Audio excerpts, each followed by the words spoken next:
Only two quarterbacks have ever accomplished the feat of passing for more than 4,800 yards and rushing for over 1,300 through their first 25 career starts: Lamar Jackson and Jalen Hurts. But despite the entire league seeing Lamar's record-setting 2019 MVP season, GM still decided to pass up on the opportunity to draft a player with a very similar skill set at the following 2020 draft, as there were not only 4 quarterbacks taken before Jalen, but 52 total players. And after he's gone down the path that only Jackson has traveled before to establish himself as one of the best quarterbacks in the league, I think it's time we ask ourselves the question: why did the league overlook Jalen Hurts, and how are people so wrong about him?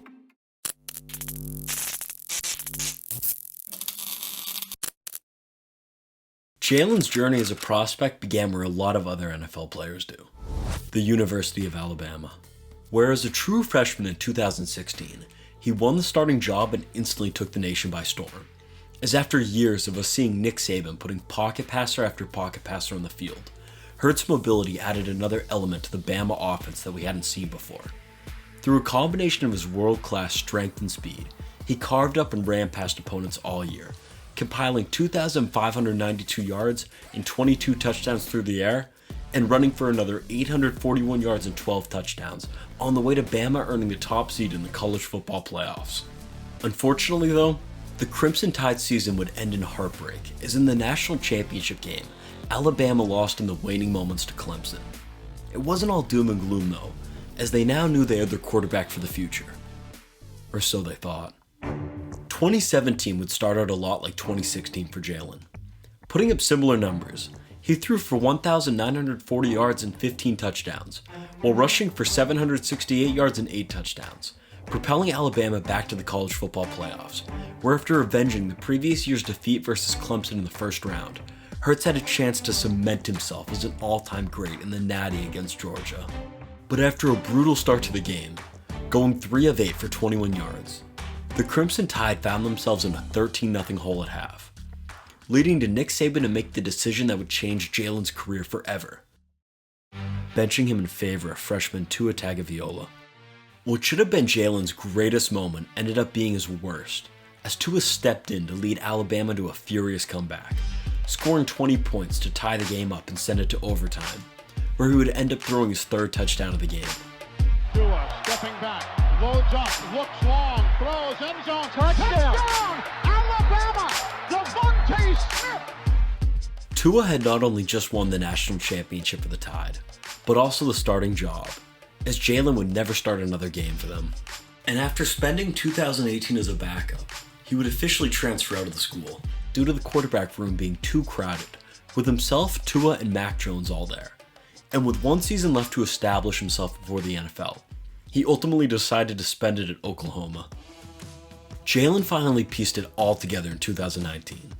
Teaming up with Lincoln Riley, they built an entire offensive system tailored around his skill set, unlocking a part of his game that we hadn't seen before at Alabama, as his accuracy greatly improved, forcing defenses to respect his passing abilities for the first time, causing them to have to play back more, which allowed for him to dominate even more as a runner. This resulted in him having his best season yet through both the air and ground, throwing for 3,634 yards and 32 touchdowns, and running for 1,255 yards and 18 touchdowns. He was so good that he finished 2nd in voting for the Heisman, and would have won it if Joe Burrow hadn't had the greatest season ever. And after capping off his tumultuous college career on a high note, it was time for Jalen to declare for the 2020 NFL Draft. He was certainly a difficult prospect to evaluate. On one hand, he had lots of traits you'd want in a franchise quarterback: leadership qualities, no injury history, a strong arm, and incredible athleticism, including a 4.58 40-yard dash and a background as a powerlifter, allowing for him to not only scramble for long gains, but also to drive the pile on QB sneaks. On the flip side though, he certainly wasn't without his flaws, as there were major concerns over his pocket presence, as he would either flee too early to try and make a play with his legs, or stay too long, which led to him being frequently sacked. His decision-making ability was also questioned, as despite looking like an improved passer that final year at Oklahoma, he'd been prone to making stupid plays throughout college, which led to plenty of turnovers.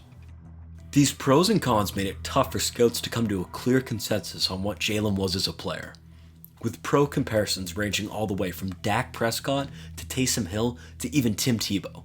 No one really had any idea as to what type of NFL quarterback they would be getting in him. And with no clear consensus on Jalen as a prospect, he became something of a forgotten man at the 2020 NFL Draft.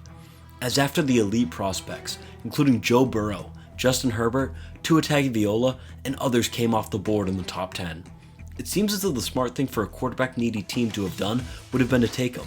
But pick after pick, he was passed on for others. His fall would continue until the second round, where finally, with the 53rd pick, he was selected by the Philadelphia Eagles, which was met with mixed reactions to say the least.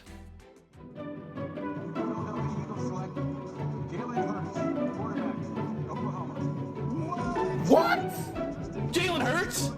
Fans, I know all about Jalen Hurts. Definitely a 4th or 5th round talent. Not a starting quarterback in this league. And hey, I mean, What the fuck? Pick him for somebody? I'm confused. Did they pick him for somebody?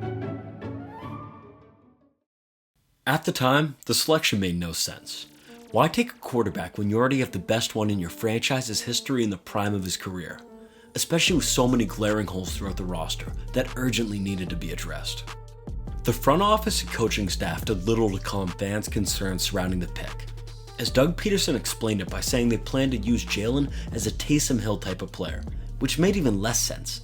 Why would you invest a second-round pick in a guy that you were planning to only use as a gadget player, especially when you could get someone like that much later in the draft? As the 2020 season kicked off, Philly used Jalen sparingly, with him only coming in on special packages to play that Taysom Hill role.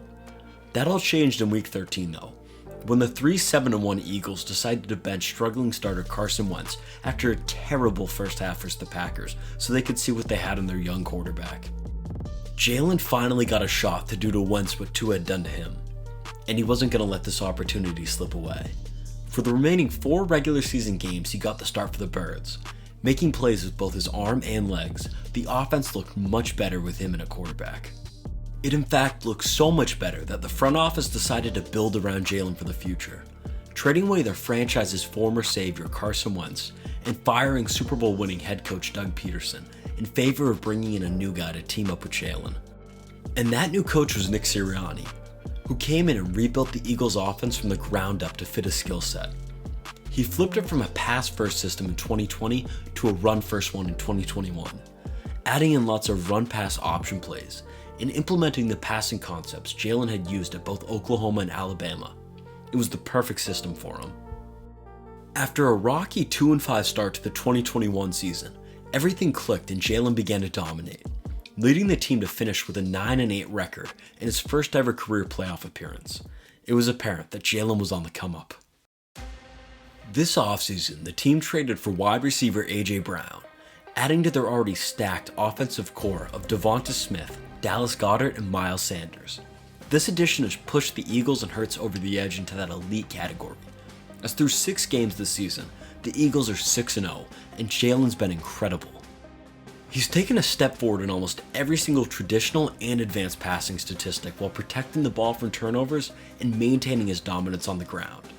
And now, although I know that fantasy football numbers certainly aren't the best measure of an NFL quarterback's real value, they are a helpful statistic with the mobile quarterbacks, as they account for rushing yards, and Jalen's been killing it in this metric, as he's averaging 24.3 points a game, second best in the league. He's had the most unpredictable journey of any player, from star to backup to back to stardom, from passed on to praised, to even being booed by his own fans to blessing them with his play on the field. No one is better at overcoming adversity like Jalen Hurts.